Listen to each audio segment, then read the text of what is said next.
Vidéo importante, chers amis, par rapport à par rapport à cette notion d'usure. Cette notion d'usure est révélatrice en fait d'un problème qui est encore plus fondamental, qui est la manipulation des définitions. Il faut comprendre que le pouvoir passe en majorité et principalement par la manipulation des esprits. Et comment fonctionne un esprit? Je parle de la dimension cognitive, bien évidemment, de l'esprit. Je ne parle pas de la dimension affective. La dimension affective, c'est une autre histoire. Mais la dimension cognitive d'un esprit fonctionne tout simplement par des définitions. C'est-à-dire qu'un esprit a un référentiel d'interprétation à travers lequel il interprète le monde. Et ce référentiel d'interprétation, ben, qu'est-ce que c'est? C'est un ensemble de définitions.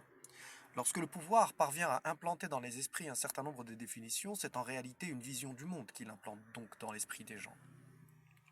C'est donc d'autres visions du monde que ces personnes n'auront jamais et auxquelles elles n'auront jamais accès. Ces autres visions du monde qui justement constituent une menace pour le pouvoir. Donc le contrôle des définitions est tout simplement fondamental pour le pouvoir.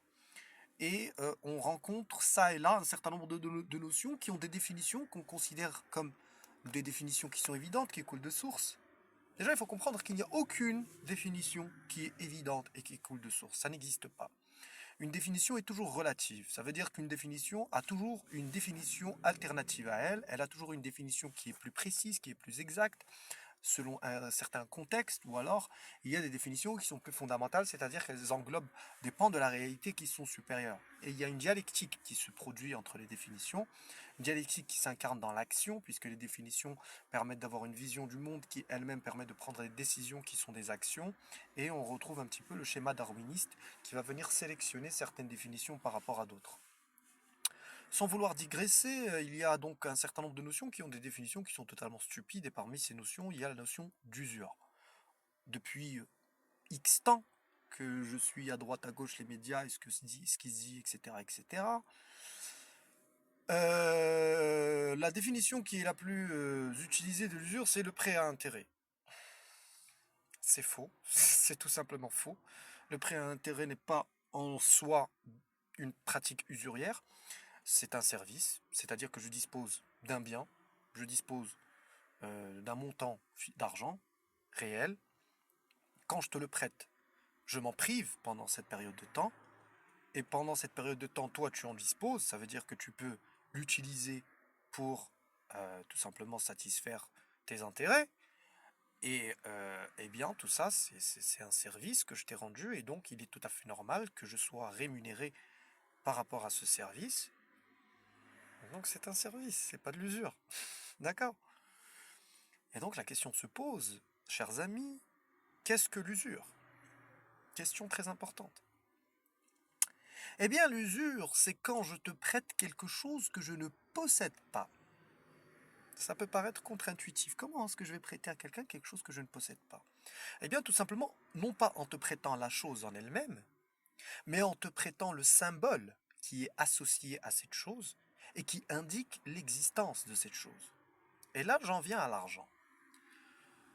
Il faut déjà que je vous explique quel est le fonctionnement de l'argent, le fonctionnement sain de l'argent. Le fonctionnement sain de l'argent, c'est qu'il y a un système économique qui produit des richesses, c'est-à-dire des biens et des services, et ces richesses doivent à terme être échangées entre les agents économiques. Pour pouvoir échanger ces richesses, donc je peux soit utiliser le troc, mais c'est pas pratique, ou alors j'utilise un symbole, et ce symbole c'est l'argent.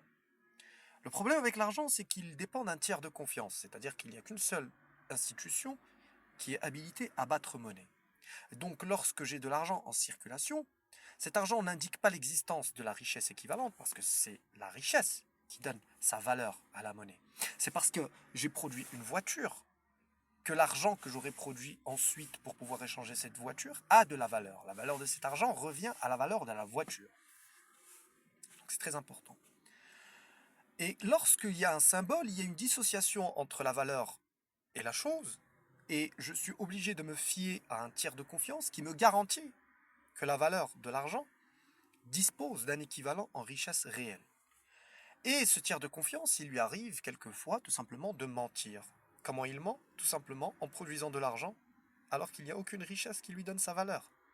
Et là, on rentre dans l'usure.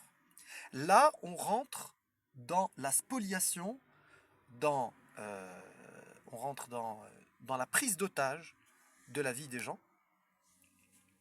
parce que les gens travaillent pour l'argent, et quand cet argent est produit alors qu'il n'y a aucune richesse équivalente, eh bien, ils travaillent pour celui qui produit l'argent. Et donc, il y a une réduction à l'esclavage. Et c'est en dissociant la valeur de la chose de en dissociant la valeur et l'objet par le symbole, c'est-à-dire par l'argent, que je suis capable de prêter aux gens quelque chose que je ne possède pas. Parce que quand je te prête de l'argent, qu'est-ce que je te prête en réalité dans un environnement économique sain? Eh bien, je te prête en réalité la richesse réelle qui donne sa valeur à cet argent. Dans un système usurier, lorsque l'argent est produit à partir de rien du tout et qu'il ne dispose d'aucun équivalent concret, eh bien, c'est comme si je te prêtais quelque chose que je ne possédais pas. Et voilà comment on peut prêter aux gens quelque chose qu'on ne possède pas. Et donc, on est, comme je le disais, dans de la réduction à l'esclavage, parce que cet argent, lorsque je te le prête, eh bien, il faut quand même qu'il garde sa valeur. Et donc, la richesse qui est censée lui donner sa valeur, elle est produite a posteriori par l'agent économique, qui donc, par transitivité, travaille pour l'institution qui a battu monnaie à partir de rien. Et donc, qui travaille a posteriori en tant qu'esclave. Parce que si on analyse la relation, d'un côté j'ai une institution qui produit des bouts de papier à partir de rien, donc qui fout que dalle en réalité. Et de l'autre, j'ai quelqu'un qui travaille réellement et qui produit de la richesse réellement pour donner de la valeur à cet argent. Et puisque cet argent est la propriété de l'institution, par transitivité, il travaille pour l'institution, qui, elle, ne fout rien, lui travaille. Et lorsqu'on a une relation dans laquelle il y a quelqu'un qui fout rien et qu'il y a quelqu'un qui travaille, et ensuite par la monnaie, par ce symbole, celui qui fout rien peut s'approprier le travail de l'autre, on est dans de l'esclavage. Voilà, chers amis, il me semblait que cette précision était essentielle, hein, parce que la prochaine fois que vous entendez dans votre entourage que l'usure c'est le prêt à intérêt, ben grosso modo, vous pouvez conclure que vous avez affaire à quelqu'un qui ne sait pas ce qu'il dit. Allez, je vous souhaite une très bonne continuation et à la prochaine.